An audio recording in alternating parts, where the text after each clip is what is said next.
என்னதான் சிலர் இஸ்லாமியர் இந்துக்கள் மத்தியில் சில சங்கடங்களை உருவாக்கினாலும், அதை பொருட்டாவே நாங்க எடுக்க மாட்டோம் அப்படின்னு இந்த செயல் இங்கே நடந்திருக்கு. கேரளா மாநிலம் கோழிக்கோட்டில் பழமையான தாருசலாம் அரபிக் கல்லூரிக்கு பக்கத்துல டீ கடை நடத்திட்டு வருபவர் சாத்தப்பன் என்கின்ற சேட்டா.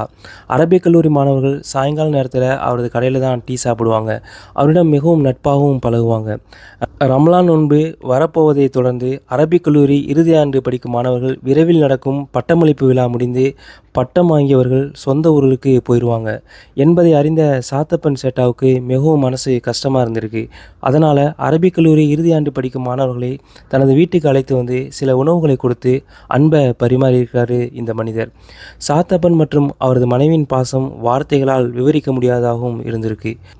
ஆலிம் பட்டம் வாங்க உள்ளவர்களும் தங்கள் பிரியமான சாத்தப்பன் சேட்டாவுக்கு நினைவு பரிசு வழங்கி அவரையும் சந்தோஷப்படுத்தியிருக்கிறாங்க. முஸ்லீம் இந்து என்று சிலர் பிரித்து பார்த்தாலும் அதை உங்களால் பிரிக்கவே முடியாது என்று நிரூபிக்கிறது இந்த சம்பவங்கள்.